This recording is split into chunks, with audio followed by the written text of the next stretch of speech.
de vous présenter aujourd'hui cette magnifique sculpture en bronze de Devi, probablement Sri Devi. Elle a des éléments dans son iconographie qui permettent de la différencier de Bhudevi, puisque cette sculpture faisait partie d'un ensemble de 3 sculptures, 2 figures féminines de part et d'autre d'une représentation de Vishnu.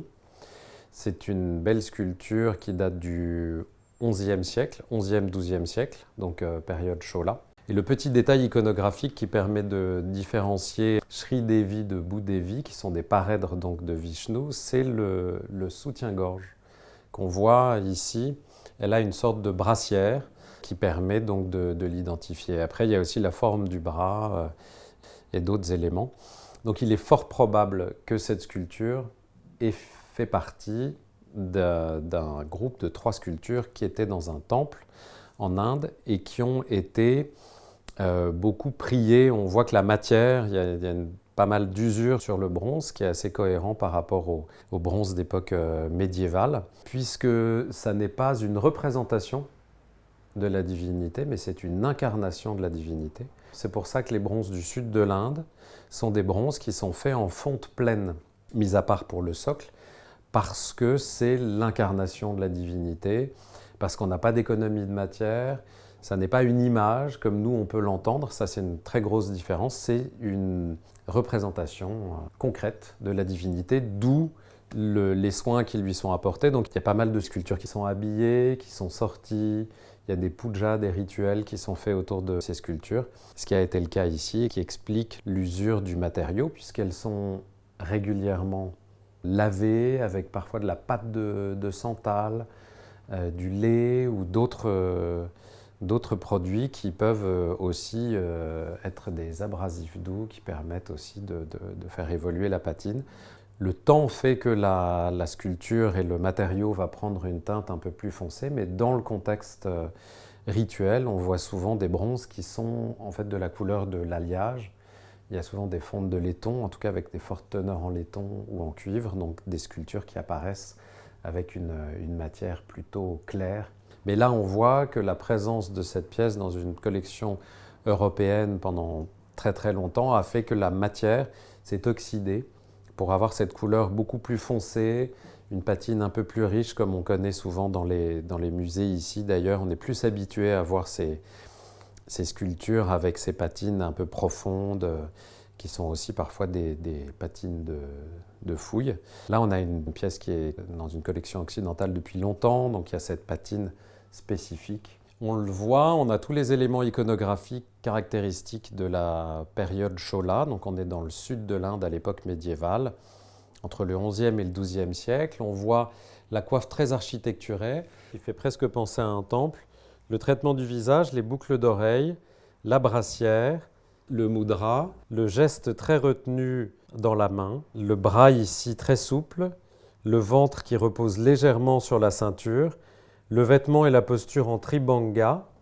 Donc c'est une pièce qui est fondue en 2 parties, une partie qui est le socle et une autre, la sculpture qui vient s'intégrer a posteriori au socle. On se rend encore mieux compte de la dynamique qui est créée par cette posture, par ce léger déhanché sur la partie arrière de la sculpture, avec le léger décalage, le pied d'appui, qui crée toute une tension sur l'arrière de la sculpture qui est encore plus visible au niveau de la taille. On voit aussi très bien la coiffe qui se détache en relief, comme on le voit ici, qui est un élément rapporté, les éléments d'ornement et le beau dhoti qui est collé au corps sensuel de cette Sri Devi.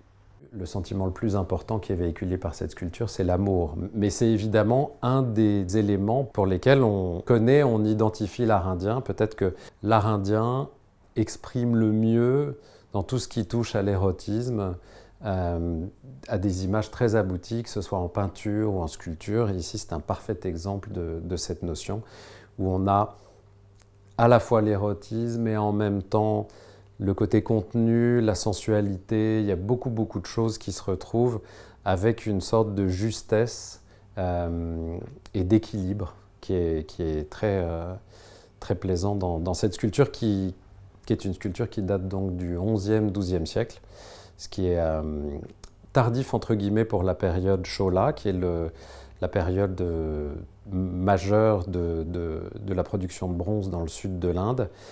Mais on est encore vraiment avec les beaux éléments, vraiment liés à la posture de la figure et non pas à son ornementation. Par la suite, on aura des représentations qui seront un petit peu plus rigides et le décor, l'ornement prendra le dessus sur la posture. Là, c'est vraiment une expression. L'artiste a su exprimer énormément de choses dans une posture très délicate. Et c'est ça qui est le plus important dans cette sculpture, beaucoup plus que son ornementation. Ce qui est intéressant, et ce qu'à mon avis cette sculpture illustre vraiment bien, c'est qu'on a ici une représentation d'une émotion, ce qu'on qualifierait dans l'art indien de rasa. Le rasa, c'est l'expression d'un sentiment ou d'une émotion. On va retrouver cette notion un peu partout dans l'art indien, qui est une notion vraiment primordiale, qu'on va retrouver dans les ragamalas, où on a une émotion, un moment de la journée, une histoire, une musique, tout un ensemble de choses qui sont liées à un sentiment. Ici, c'est Sringara, c'est le sentiment érotique. On voit qu'on a dans la posture, le poids du corps n'est pas réparti sur les deux jambes. Il y a un mouvement qui crée d'ailleurs de la sensualité, ce qu'on appelle le tribanga, qui est l'équivalent du chiasme polyclétéen classique, avec un léger mouvement de la taille et une partie du poids du corps qui repose plus sur une jambe que sur une autre. Il y a presque un début de mouvement. On voit qu'il y a beaucoup de sensualité, mais il n'y a absolument aucun élément qui soit excessif dans la manière dont la sensualité est montrée. C'est assez contenu, même si on voit très clairement le corps. C'est un corps idéalisé, avec une poitrine généreuse, les hanches, le ventre, tout est en place. Mais même le mouvement est un petit peu contenu. On n'a absolument pas de volonté de montrer de manière excessive ou érotique comme on l'entend nous en Occident. Sringara, c'est l'idée d'exprimer quelque chose qui s'apparente à une sorte d'épitome, je ne sais pas si c'est un bon terme, de climax, mais qu'on pourrait rapprocher de l'amour ou de l'émotion que peut générer l'amour, mais pas dans le sens physique. Sringara cumule en fait différents sentiments qui culminent dans l'expression du désir amoureux et à son sommet en quelque sorte. Mais encore une fois, il faut voir les choses de manière plus subtile qu'on pourrait le voir de manière occidentale. Quand on est lié à l'érotisme, je pense qu'en Occident, on a une vision qui est assez manichéenne, étant donné notre rapport au péché. Alors que dans le monde indien, les notions ne sont pas du tout les mêmes et l'expression de l'érotisme passe par des notions ou des enjeux qui sont un petit peu différents des enjeux que nous on connaît sur des choses plus manichéennes en quelque sorte.